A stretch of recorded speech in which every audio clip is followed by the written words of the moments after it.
Next question पे move on करते हैं।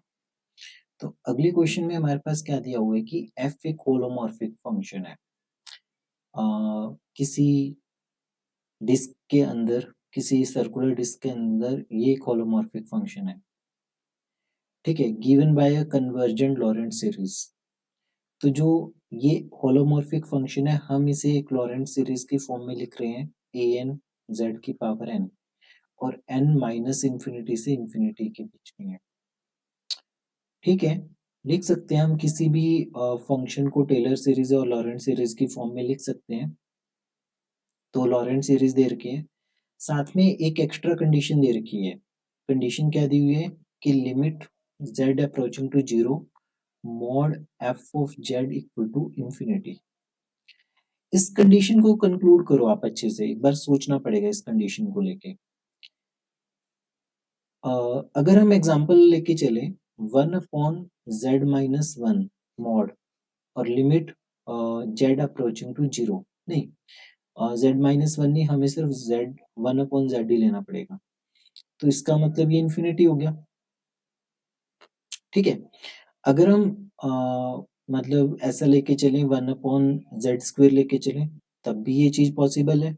1 अपॉन जेड स्क्वेयर, तब भी ये इंफिनिटी आ रहा है, मतलब इस कंडीशन को तो ये सेटिस्फाई कर रहा है ना।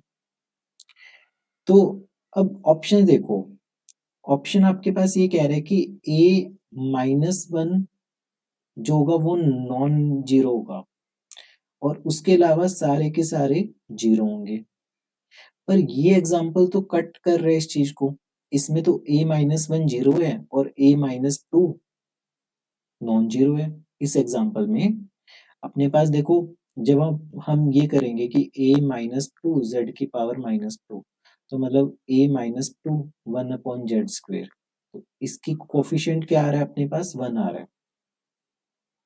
तो पहला ऑप्शन तो गलत हो जाएगा हमारे पास। ये कह रहा है कि सिर्फ a minus 1 minus a minus n zero होगा for all n greater than equal to 2। जरूरी नहीं है ये वाली चीज। फिर थर्ड ऑप्शन में ये ऐसे कह रहे हैं कि a माइनस एन जीरो होगा for all n greater than equal to 1। अगर ये सारे मतलब कि प्रिंसिपल पार्ट ही जीरो हो गया, सारा का सारा, मतलब नेगेटिव वाला सारा पार्ट ही जीरो हो गया, तब तो पोल आएगा ही नहीं कभी भी। ये ऑप्शन तो बिल्कुल ही गलत हो गया। a minus n non zero है for all n greater than equal to 1।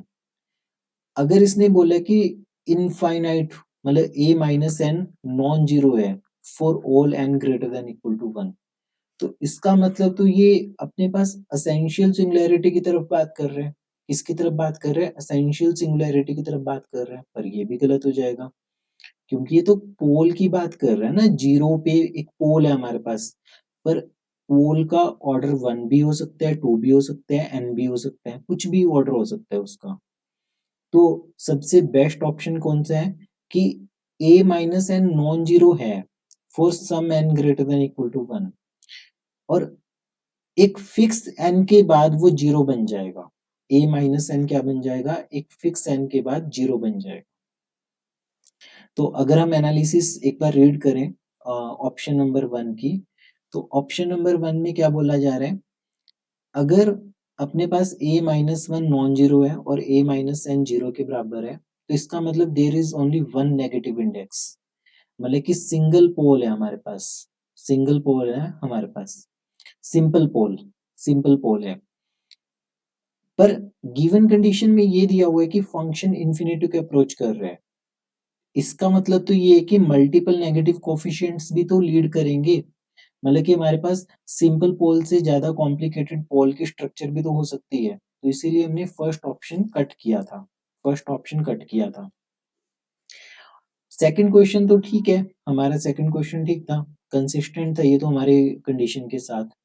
Third option क्या है कि a माइनस एन अपना जीरो है, तो अगर a माइनस एन जीरो हो गया, कोई भी नेगेटिव टर्म्स नहीं होंगे अपने पास सीरीज के एक्सपेंशन में, तो इसका मतलब f of z would remain finite, तो ये तो कॉन्ट्राडिक्ट करेगा इस कंडीशन को।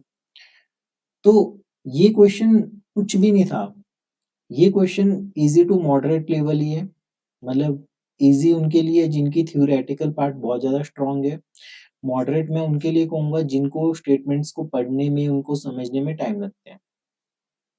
इस क्वेश्चन से 2 से 3 लर्निंग लेनी है आपने। समीशन a n z की power n, n minus infinity से इंफिनिटी वेरी कर रहे हैं। ये अपनी लॉरेंट सीरीज होती है, ये अपनी लॉरेंट सीरीज होती है।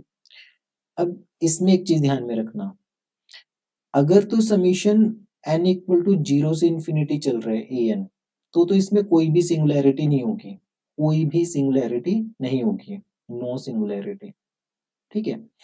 अगर इसमें फाइनाइट नंबर ऑफ मतलब कि n equal to 0 to infinity a n है, प्लस कुछ फाइनाइट नंबर है जैसे a minus one, a minus one z की power minus one plus a minus two z की पावर माइनस टू, कुछ finite number term, negative terms है, तो इस केस में क्या होगी, पोल होगी। और अगर ये चीज इनफाइनाइट नंबर्स तक जा रही है, अप टू इनफाइनाइट नंबर तक की नेगेटिव टर्म्स है, तो वहां पे हमारे पास क्या होगी, एसेंशियल सिंगुलैरिटी होगी। क्या होगी, एसेंशियल सिंगुलैरिटी होगी। तो बहुत बेसिक सा कॉन्सेप्ट है और हर स्टूडेंट किसी भी थ्योरी क्लासेस में या फिर कभी ना कभी ये सारे कॉन्सेप्ट्स को वो सीखते हैं, बट यहाँ पे अप्लाई करते टाइम उसको सिर्फ लैंग्वेज को पढ़ना आना चाहिए। और लैंग्वेज को पढ़ना सीखना, पढ़ना कैसे सीख सकते हो, क्वेश्चंस की प्रैक्टिस करके, क्वेश्चंस को डिस्कस करके। सो होपफुली आपको समझ आया होगा कि इसका जो ट्रू ऑप्शन है वो ऑप्शन नंबर बी है, ठीक है। मिलते हैं नेक्स्ट वीडियो में, टिल देन पढ़ते रहिए, प्रैक्टिस करते रहिए अभ्यास गुरु क्लासेस के साथ।